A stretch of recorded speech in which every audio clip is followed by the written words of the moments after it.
right, welcome to today's episode of Tomorrow's Leader, where we dive deep on all things leader related to leading yourself and leading others. I'm John Laurito, your host, and I don't know why I said that with a question. John Laurito, your host? Am I? Yes, I am. Yes, I am. Yes. All right, with confidence. Yes, I'm your host. Okay, that is our topic today, is confidence. Okay, so let me share a story with you. I was reminded of this recently. That happened a long time ago, but it was kind of a funny story worth sharing. So I remember being at a bar with a bunch of friends in Philadelphia, which unfortunately does not exist anymore, I don't think, called Fado, which is an Irish pub, which is absolutely a blast. Now, it might. I know the original one, I think, was in D.C., and that was my favorite bar of all time. That closed down, I know. I don't know if the Philly one, so somebody reach out to me and let me know, but I think it did close. In any event, this was years ago. I was there with some friends, and I did a little social experiment. So there was a way we were trying to get tables and whatnot, and we ended up hanging out by the bar and whatnot, and I think there was a big group of us, so maybe, I don't know, 8, 10 people. And so I decided I wanted to do a little social experiment, and I grabbed 2 menus, and I randomly went up to a couple, and I said, are you waiting for a table? And they said, yes. I said, okay, great, follow me. And I proceeded to walk them around the restaurant just to see how long it would take for them to realize that I didn't work there and wasn't the host, and was taking them on a little weird jaunt through the whole restaurant. So I weaved them through the bar. I weaved them around the tables, around the back, and then all the way around the side, and then back to the front. So we now at this point had made a full circle. And then I proceeded to take them again through a second time through the restaurant. So it was about then that they realized, wait a sec, what's going on here? And I just was, I'm like, I was just messing with it. It was funny. It was a good laugh. So, but I took them around almost 2 full times around the whole restaurant before they realized that, okay, this guy does not work here and doesn't know what he's doing. So my sister and brother-in-law were there, and they were like, oh, you've got to do that. I did it, I think, to a couple more people. So we're getting a big laugh out of it. And then my sister said, you've got to do this guy here. And this was a big guy that was, hanging out by the bar. And so I did the same thing. I went up to him. I said, excuse me, sir, you waiting for a table for 2? And he looked at me kind of puzzled. He's like, who are you? And I said, I'm the host. I said, I thought you had a table in for 2. Your table is ready if that's the case. He said, no, you're not. I said, yes, I am. He said, no, you're not. I own this place. And I'm like, oh, okay. Sorry, man. I'm just kidding around. I'm just having some fun. He's like, what are you doing? What are you doing? And I'm literally at this point, like I'm like, listen, I'm, just being dumb. This is me. I'm just being stupid, whatever, and blah, blah, blah. And he looks at me like really puzzled, and then he says, no, I'm just kidding. Your sister just put me up to it. I don't own this place. I'm like, wow, you scared the bejesus out of me. But that was really funny. So what I leveraged, which was my confidence, and that's the topic of today, was put back on me, and this guy was confident and convinced me that he owned the restaurant. It was funny. But here's the funny thing is, confidence. If you go up, that's all I had. I had 2 menus in confidence, and just the desire to, play a funny joke on somebody.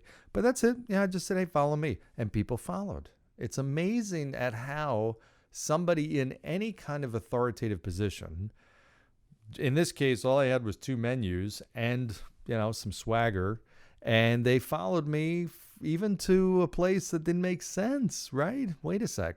This is a long walk to no table, and then now we're back at the front again, and they came around a second time with no questions. Maybe they were wondering, but they still followed me. Two loops around the whole restaurant. 2 loops around the whole restaurant. Have you ever gone to a restaurant and had the host lead you twice around this big restaurant and still not come up with the table? It was really funny, but it was a really interesting social experiment. At the time, I wasn't really doing it for that. I was just doing it for a laugh. but of what people will do, how they will follow you if you have confidence and seem like you're in a position of authority. And you seem to have something that they want, or that you know something that they don't know. Bottom line is that they come out of following you in a better position. That's what it is. That's what leadership is, right? I mean, it's just somebody following you because they will come out as a result of following you in a better position than they went in. In this case, they'll have a table. They didn't have a table before. We don't have to follow a host to a table, but we're not going to get a table unless we do, right? But the confidence is so key. And just think about this, though. There's two lessons. One is the importance of confidence, but secondly is also just understanding, does the person that you're looking to have follow you understand what's in it for them? Is it clear?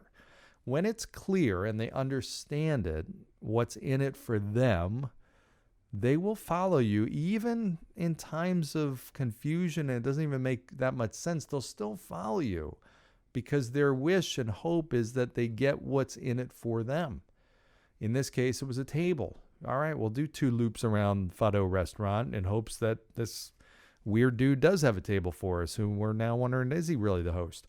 Whatever. That's how human nature works. If there's something in it for me, what's in it for me? If there is something that I get at the end of this journey as a result of following this leader, great. And part of that is the trust, which, yes, I know I was not very trustful in that situation, but part of it is the trust that this leader knows where to go and how to take us there, and that they've got our best interests in mind. Okay, now this is kind of a funny, goofy story, but just illustrates the point. Okay, bottom line is confidence and conviction is really key. Okay, if I said, hey, if you want to follow me, you can. I don't really know what, I've used the example of the pilot that scared the, what out of me on my trip. Go back to a few episodes. I'll tell that story again, actually, because it's worth telling again. I think I've done it in a podcast about my crazy trip to North Carolina during a tornado. I'll go back and check. If I haven't done it, then I will do it as a future episode. But how people talk with confidence really says a lot about, it impacts a lot of our willingness to follow somebody. If we're hemming and hawing. I asked somebody that I was trying to engage in some kind of service, and I asked them the question. I said, do you think you can help me? This was after I told her my issue and dilemma and whatnot.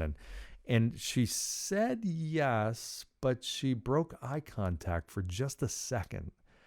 And I remember thinking, okay, she doesn't think she can help me. There was a break in confidence there. She looked away when she answered the question, yes. And that single moment convinced me, nope, she doesn't think she can help me, or not as confident she can help me.